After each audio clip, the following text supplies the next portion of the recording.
Faleminderit.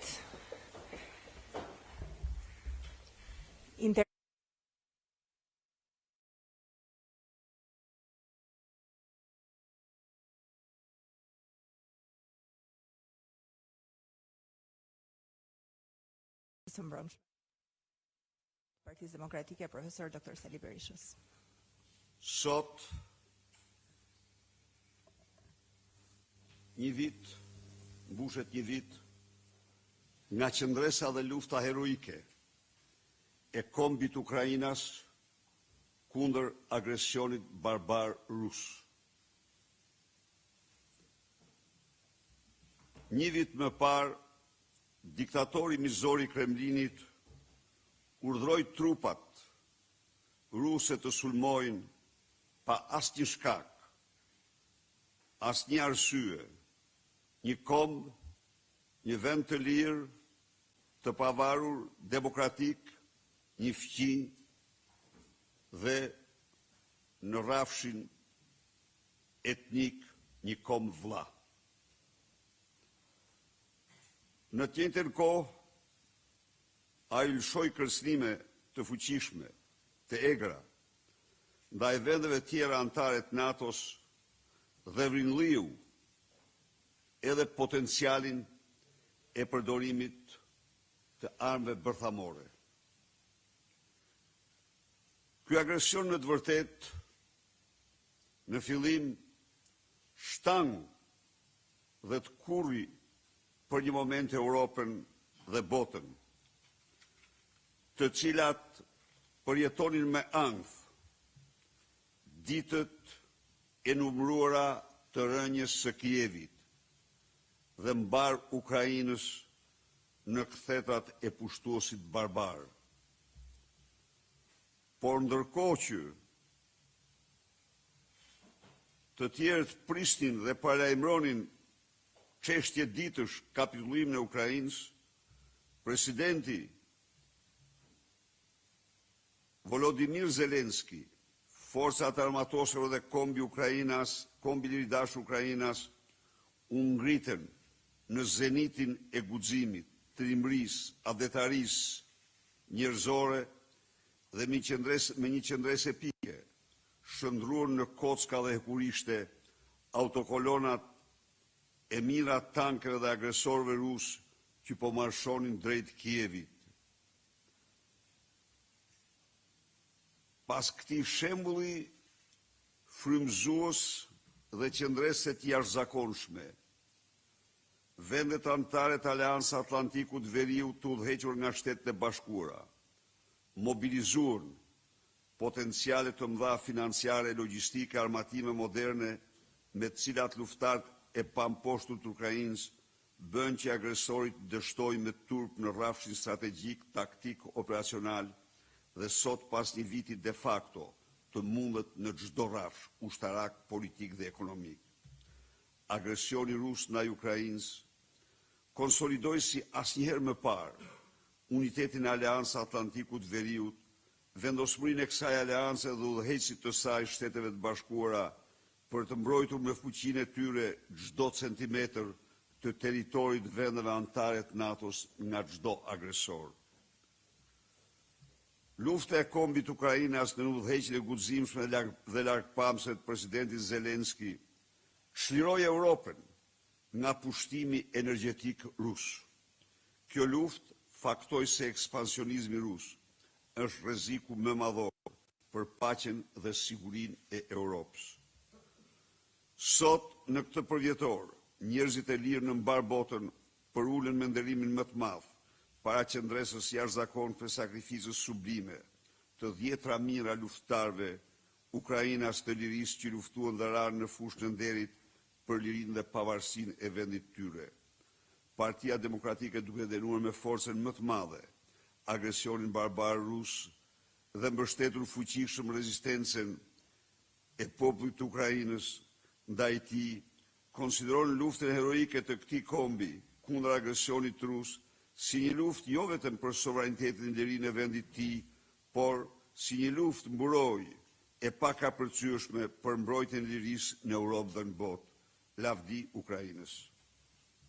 Tani, kalojmë tek tema e zakonshme. Në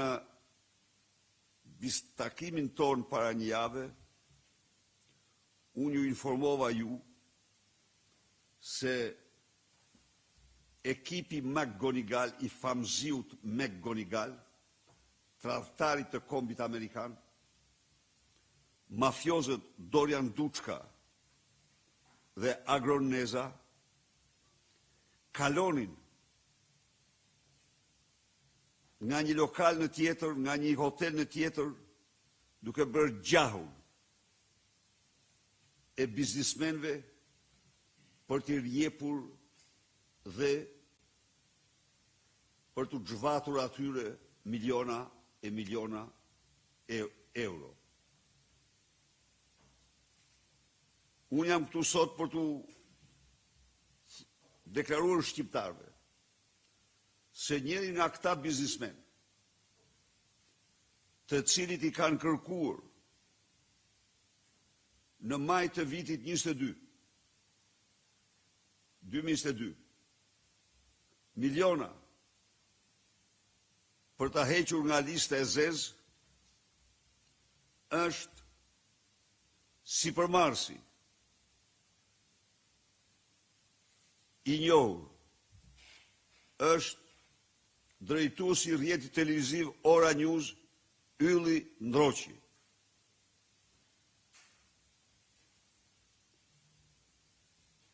Dorian Dučka dhe Agron Neza, këta mafioz, kriminal e të paftyr, jo vetëm i kanë kërkuar këtij sipërmarrësi gjobën, por refuzimi i tij në prani të dëshmitarëve që u paguaj atë, e shoqërua me kërcënime të mëvonshme nga ana e këtyre dy mafiozëve.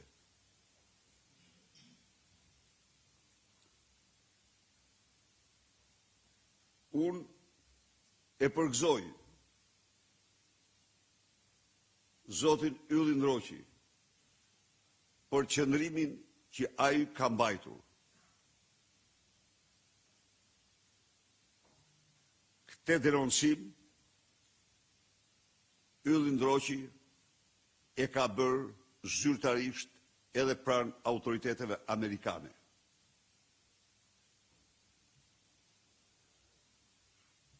Por Ylli Ndroqi dhe jo vetëm ai janë dëshmitar të skenave të shëmtuara që këta çakej u mirrin apo kërcënonin biznismen të tjerë, natyrisht edhe me praninë e Tauland Ballës. Edhe me praninë e Tauland Ballës.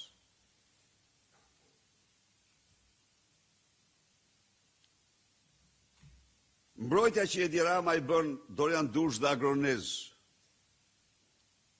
është mbrojtje që Edi Rama i bën vetes së tij. Se kjo skem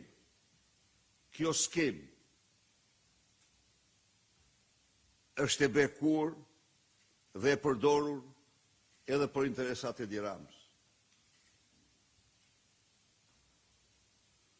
Unë e përgëzoj Ylli Ndroqin për qëndrimin e tij të guximshëm burror ndaj këtyre mafiozëve.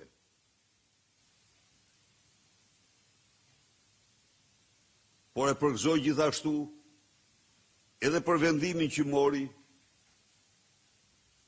se unë natyrisht pa autorizimin e tij publik nuk e bëja. Emrin. Për ta bërë publike këtë. Ngjarje të shëmtuar në restorantin Padam.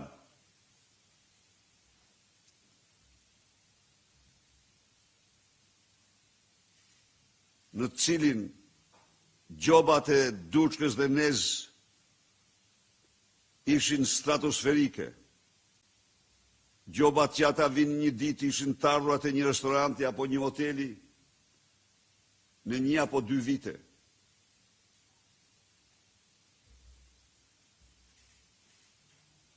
Skapi partis fut kokën në një organ. S'ka skena më të turshme, s'ka qëndrime më të turshme se këto.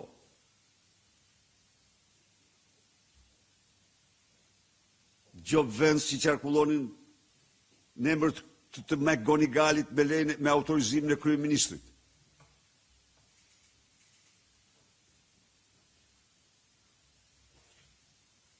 Dhe për skapin asgjë s'ka ndodhur.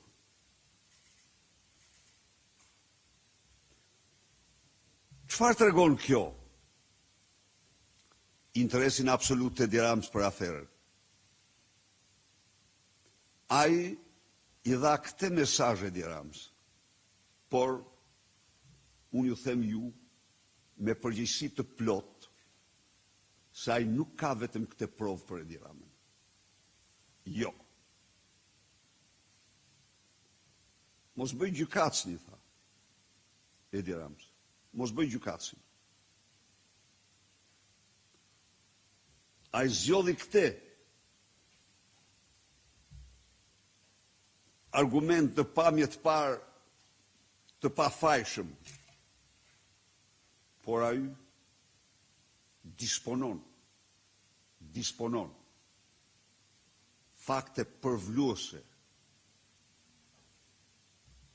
për presionin e jashtëzakonshëm të Edi Ramës në këtë aferë.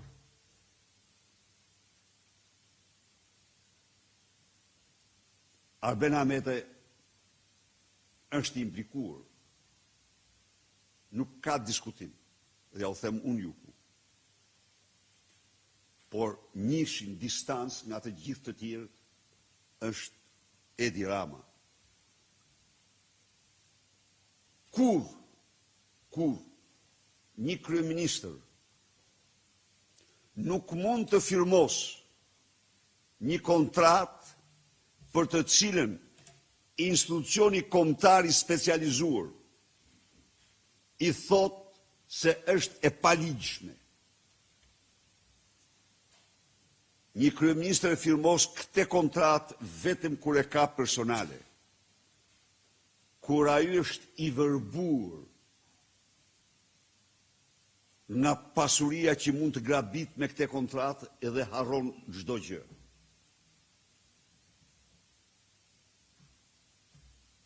Pushteti çdo kryeministri mbaron aty ku fillon ligji. Dhe Edi Rama s'thot dot që nuk e dija, sepse Edmond Ahmetaj, mos gabojmë Edmond Ahmetaj, quhet ish drejtori i Agjencisë Prokurimeve, ja çoi 2 herë me shkrim që kjo metodë e negociatave të mbyllura nuk ekziston në ligjin shqiptar dhe nuk mund të praktikohet. Së dyti, shkojmë prapë tek aktakuza fundose e Arben Ahmetajt. Ka një moment të cilin vetëm Edi Rama mund ta lvizte. Askush tjetër. Fondi i rezervë të Këshillit të Ministrave. E gjithë qeveria të bëhet së bashku, atë nuk e lviz dot pa firmën e kryeministrit. Por e vërteta është, edhe këtu është Arben Ahmetaj brenda, se dje u hoq sikur është dorë jashtë. Jo, më nuk është dorë jashtë ai. Se ai ka firmos për fondin rezervë të Këshillit të Ministrave. Ka zbatuar një urdhër të paligjshëm. Dhe ai që zbaton një urdhër të paligjshëm është përgjegjës.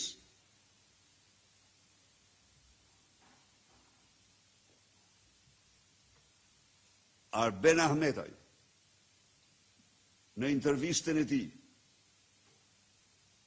ja numëroi në ku e meritonte Erion Velis. Dhe aty, Arben Ahmetaj ka të drejtë. Ja u them unë ku ka të drejtë dhe ku s'ka të drejtë. Sepse ai del, tani, para jush, dhe u thot se nuk kam firmos për Elbasanin, nuk kam firmos për Tiranën, nuk kam firmos për Firin. Për Tiranën, i sigur që s'ka firmos.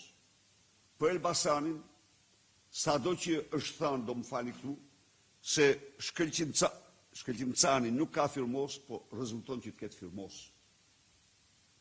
Rezulton që të ketë firmosu. Pra edhe këtu, ky që e quajmë me të drejtë tigri korrupsionit, nuk ka vu firmën.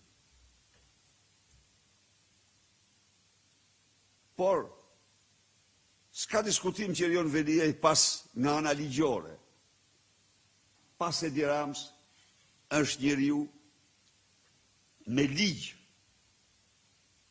më kryesor. Pse? Sepse djegësi i Tiranës ishte 120 milion euro.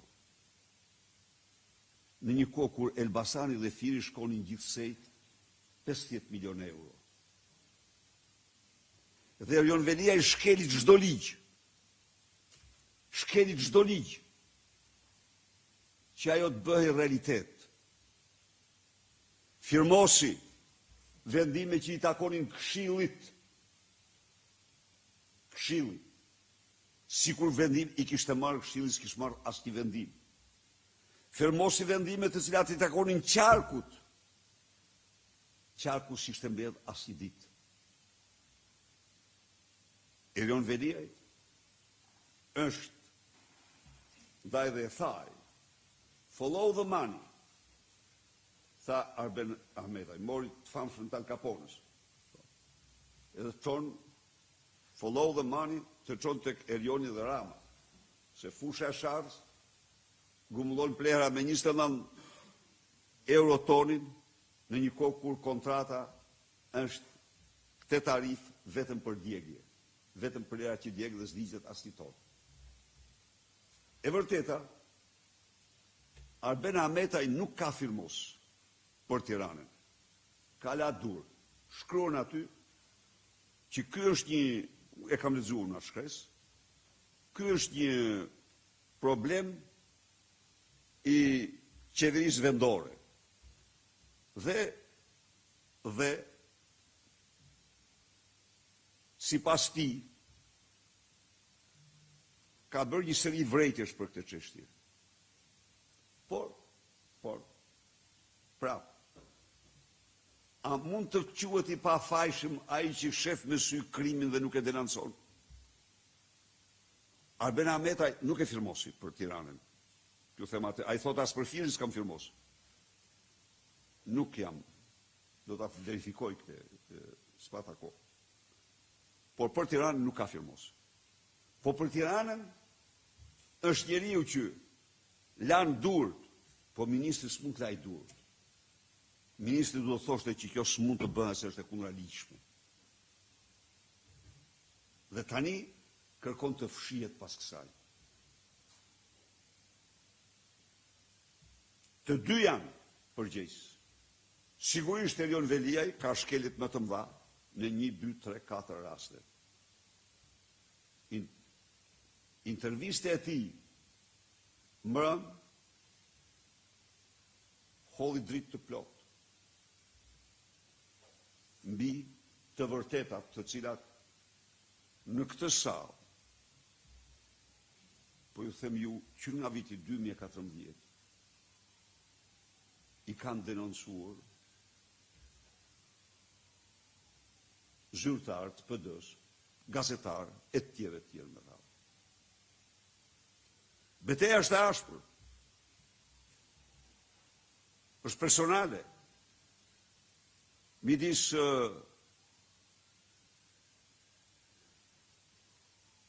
Rams dhe Arben Ahmetaj.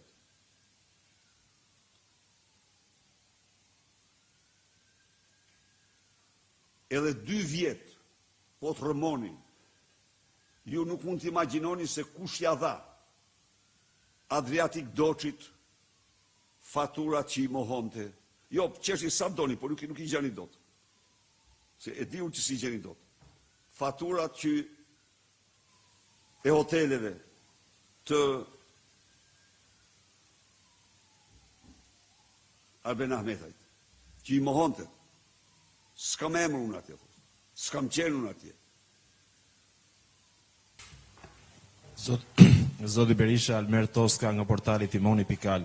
Zoti Berisha, sot unë kam një pyetje jashtë karakterit politik, sepse ditën e sotme kremtohet 100 vjetori themelimit të komunitetit musliman të Shqipërisë, dhe si ish kryeministri që keni firmosur lejen për xhaminë e Tiranës dhe hapjen e Universitetit Bedër, a e shikoni të kërcënuar pavarësinë e këtij institucioni nga dyshja Rama Erdogan? Faleminderit. Faleminderit për pyetjen. Së pari të falenderoj që më rikujtove këtë datë historike për kombin shqiptar. Muslimania e Elbasanit mori vendime ndër më historiket, me të cilat i dha islamit shqiptar ftyrë europiane. Pasi klerikët musliman u bën avokatër të alfabetit latin të gjuhës shqipe,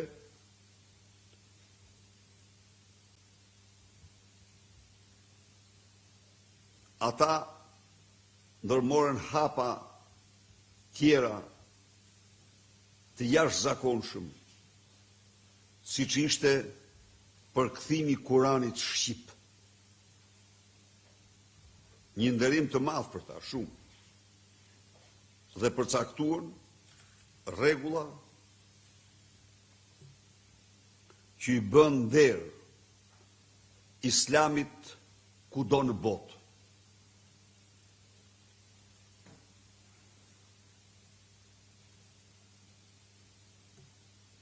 Komuniteti musliman shqiptar ringjallja e cilit, ngritja e cilit filloi me martirin e gjallë të besimit musliman Hafiz Sabri Koçin, ka heroj të vërtet në trashëgimin e tij.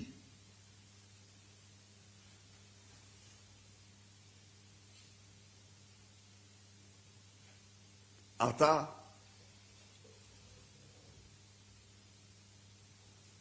pas shkputjes nga kalifati të islamit shqiptar e konturuan atë si një doktrinë hyjnore dhe advetare.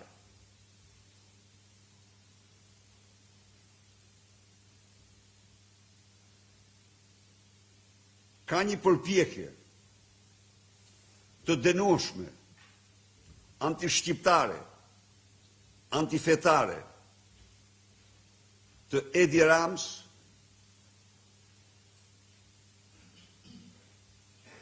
në një vasalitet të plot ndaj presidentit Turqisë, i cili u siguroi se nuk është se si shkon mendja për të bërë dhe kalif, me disa qëllime që mban, me disa ndërhyrje që bën, dhe në aman peng edhe xhamin, të dy këta e mbaj. Xhamati falet në rrugë, xhamia rrin bosh. Nuk është kjo. Komuniteti musliman shqiptar duhet të ketë autonominë e tij siç kanë të gjitha besimet fetare. Se kështu është rregulli. Feja është e ndarë nga shteti. Ne jemi një shtet që nuk kemi një fe zyrtare, se kemi 3 fe, jemi të hapur ndaj besimeve. Kemi patur 3, tani janë protestantë, që është vërtet kanë historinë e tyre që në fund të shekullit të 19, ndoshta edhe më parë, por edhe të tjerë. Pra, është një kopsht i vërtet i pluralitetit fetar dhe një harmonie të shkëlqyer fetare. Ndërhyrja e politikës është e denueshme. E denueshme, ndaj edhe unë e denoj dhe i përgëzoj, i uroj besimtarët musliman në këtë 100 vjetor, vinë krenar me besimin e tyre, me besimin ton tek Zoti, tek Shqipëria. Gabriel. Zoti Berisha, Jonida Omeri, Fox News. Ditën e djeshme në një takim që Zoti Ali Bea e ka realizuar, ka deklaruar se në 3 mars gjykata do të japë një vendim të drejtë, madje vendimin e gjykatës së shkallës së parë me gjyqtar Agron Zhukrin e ka konsideruar një vendim korruptiv. Si përgjigjeni kësaj deklarate? Ali Basha është i zëdhënë si Edi Rams, njërani i Edi Rams. Edhe njëherë sqaroj shqiptarët.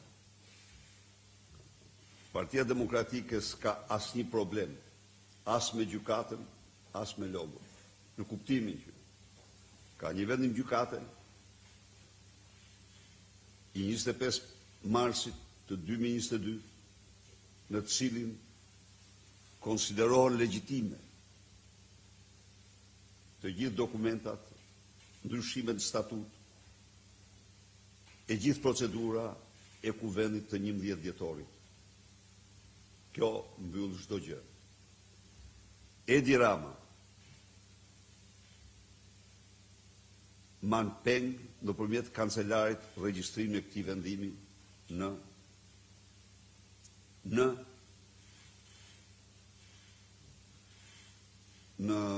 regjistrin e forcave politike. Këtu është gjithë problemi. Ai ka shkuar dhe me tej në bashkëpunim me guvernatorën Yuri Kim dhe Elion Velin, e dokumentuar kjo botërisht, kanë ndërhyrë dhe kanë shpallë palat e që kur s'ka qenë palë. Nuk ka histori më turshme në historinë e drejtësisë se sa kjo. Këta treguan se s'njohin as i parim, s'kan as një moral për të drejtën dhe ligjin. Këta që bën këtë. Dhe kjo është inexistente për ne. Akti vetëm i asaj gjykate, i atij trupi është të konstatoj se ai që janë kohët është i sklav i mirë i Edi Rams dhe s'ka asnjë legjitimitet në ankesën e tij. Ka që është gjithë problemi. Nuk ka asnjë legjitimitet në ankesën e tij. Por ne vazhdojmë betejën tonë. Është e trisht se si mediat, eksponentë media, jo mediat tërsi, se mediat ka një rol jashtëzakonshëm pozitiv në transparencën e të gjitha këto.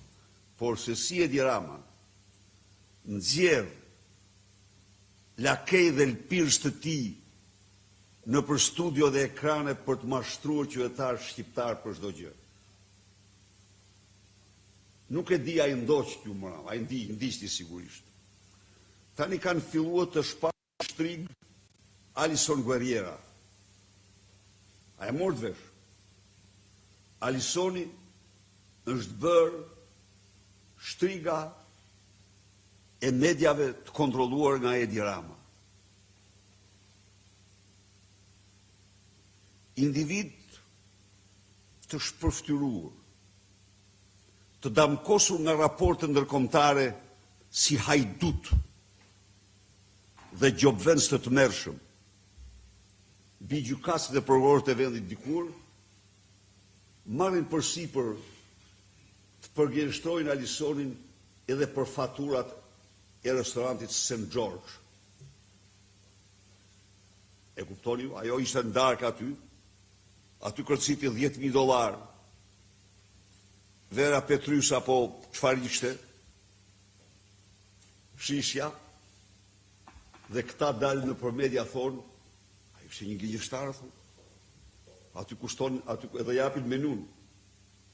E St. George. Çfarë thon media kështu? Kjo është e mëshme, nuk ndodhet në botë kjo. Nuk ndodhet në botë.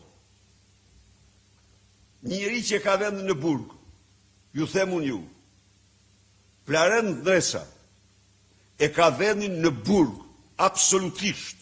Po pse në burg? Pse në burg? Po nuk duhet se kështu. Sepse ju e dini aferën e uniformave? A e dini ju që një nga mekanizmat kryesor të vjedhjes është sepse u përgjysmuar numri i uniformave që do prodhoj me tjetër shumë? A e dini apo jo këte? Lexoni tendrin. Dhe njeriu që ka firmos për përgjysmimin është Florent Ndresa. Florent Ndresa është njeriu sekretari i përgjithshëm që ka firmos për përgjysmimin. E ka kapë Edi Rama dhe tani atë dhe nxjerr nga studio në studio vetëm për shpif për të luar për. Po kjo është njëri prej tyre. Janë pra një grup të cilët nga mëngjesi deri në darkë janë shtruar në gjenerator shpifjesh trillimesh për qytetarë. Morët vesh apo jo? U futa në internet, tha gjeta faturën e St. George-it, dhe aty tha shkote 100 euro maksimumi që mund shpenzoja. Ajo kishtë tjene aty kishtë e nërën.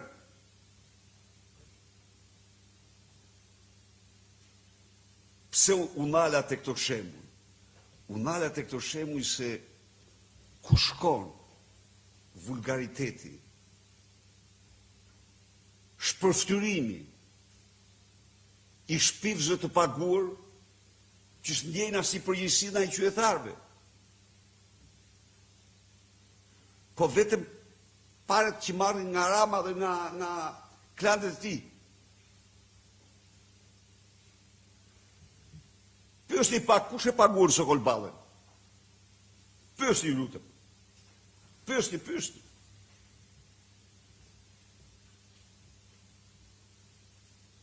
Për të kuptuar se çfarë kalpsire ekziston. Kush e paguan atë?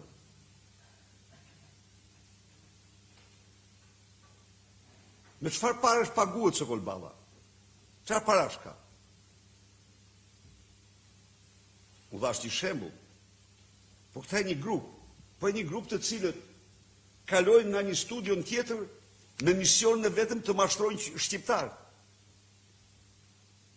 Kur ndëgjoj unë, thotë se darkan vaktin St. George na kushtoi ka as 100 euro. Shkojnë deri aty, janë të aftë të shkojnë kudo. Dhe tani, shtriga botërore shqizojnë abdetare, patriote. Patriote e vërtet e vendit vetë. E cila kur konstatoj se ja ktheu të gjitha ato që meritonte me Gonigali. Dhe Edi Rams, dhe nësoj telefon, nuk e dini ju. Shkoj pyesni njerëz të cilët flasin me Edi Ramën në telefon. Njeriu më i vështirë për të folur në telefon që njoh unë në gjithë jetën time quhet Edi Rama. Më pyesni ju, keni folur ndonjëherë me të kur? Po pse është më i vështirë? Nga e di unë. Sepse nuk e lëshon telefonin. Absolutisht. Nuk e lëshon telefon. E fillon tani dhe vazhdon 2 orë, nuk të lëshon. Po, ju thënë vërtetën ju, më thonë. Edhe ajo thoshtë, ajo ishte mërzitur, se ishte mërzitur se kam telefon përse me kryeministrin. Tipike e ti. Prisni tani kur dalin këta lakejtë të thonë që ka 2 vjetë që s'përdorë telefon. Që e ka lanë telefon, ka 3 vjetë që s'letë banë telefon Rama. Kjo është doktrinë, kjo është diktaturë e gënjeshtës, e relativizmit. Aristina Skënderi nga CNN. Zoti Berisha, Partia Agrare Ambientaliste, LZHK e drejtuar nga Dashamir Shehi, PDU, Bindja Demokratike kanë deklaruar se nuk do të jenë aleancë me Partinë Demokratike në zgjedhjet e 14 majit. A përkthehet kjo në më pak këshilltar bashkiak dhe kryetar bashkie për opozitën dhe çfarë ju pengoi, pra çfarë pengoi që këto aleatë të përhershëm të PD-s të bëhen bashkë pikërisht në këtë moment pra për zgjedhjet lokale? Nuk besoj se ata kanë zgjedhur një kandidat për Tiranën, por ka një gjë këtu. Pothuajse çdo forcë politike E dytë, sipas kushtetutës, ju pretendoni se Komisioni Hetimor për çështjen me Gonigëll ngrihet automatikisht nëse kërkojnë më shumë se 28 deputet. Por keni një precedent. Vetëm para pak muajsh ju kërkuat një komision hetimor për udhëtimet me charter. Pse nuk e çoni këtë komision në gjykatën kushtetuese dhe le të vendosë ajo nëse ngrihet automatikisht apo jo, për të qenë dhe provë për komisionin hetimor për çështjen me Gonigëll. Faleminderit. gjykata njerë ka një rregull, pse se çojmë, dakord, po s'mund pengoj parlamenti. Parlamenti mund votoj kundër, po parlamenti s'mund pengoj kur votimin për komisionin hetimor. Parlamenti automatikisht duhet ta ngrej atë, por ta supozojmë në verbrim e vet, shkel ligj dhe gjë. Po parlamenti s'mund ta pengoj kur pa u sjell në seancë. Është gjëja më elementare kjo. Më elementare se çdo gjë tjetër. E kupton? Kryesia e parlamentit thotë nuk e sjell në seancë. Kushtetuta autorizon numrin e deputetëve që të drejtë e ngritjes komisionit.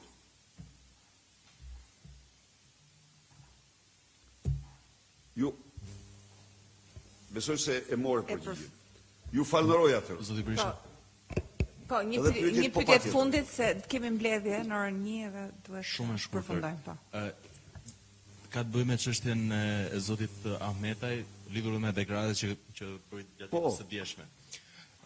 Zoti Ahmetaj deklaroi dje se Lëvizja Socialiste për Integrim nuk e përmend ato me emër, për shkak se ai nuk ka firmë dhe për këtë arsye cilësoi të drejtë opozitarizmin që LSI bën me këtë çështje. Por në shumë raste ju dhe Partia Demokratike e keni përmendur dhe e keni cilësuar zotin Ahmetaj si përgjegjës. A jeni në një linjë me Partinë e Lirisë në akuzat që bëni për këtë çështje? Tani, që unë theksova në vlerësimin tim ku qëndron përgjegjësia direkte e Ahmetaj. Ahmetaj nuk ka firmos për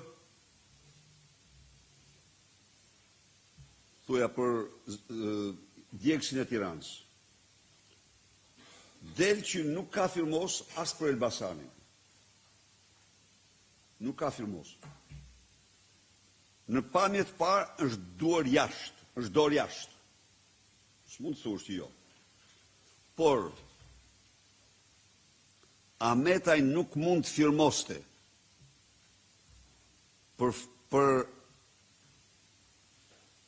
për prekjen e fondit rezervë të Këshillit Ministrave. Në qoftë se Ahmetaj kundërshtonte këtë, si rregull, kryeministri ose e zëvendësonte ose nuk firmoste dot vetëm. Ose e zëvendësonte ministrin e financave, i thoshte ik tani se unë kam autorizimin e shumicës për të qeverisë, ti pengon dhe bashkë në qeverisim dot. Por Ahmetaj nuk e ka bërë këtë. Se si mund të shpëtoj Ahmetaj kur është treguar frikacak. Ai do të pagoj çmimin. Këtë për Tiranën, për fondin e Këshillit Ministrave. Për Tiranën, e vërteta është që e ka shkruar aty, që kjo nuk është kompetencë imja. Dhe ka rreshtuar tani se po gjërat e cilat ai i dinte se nuk janë të vërteta dhe nuk do ndodhin. Nuk ishte e vështirë të merrem mend. Pra si të thush, ai u ka thënë, po vidhni, po unë s'po firmos. Po vidhni, po unë s'po firmos. Kështu është e përmbledhja. Atëherë për këtë ky shkon bashkë me ata që kanë firmos për vjedhjen burg. Nuk shpëton. Në vlerësimin tim. Faleminderit.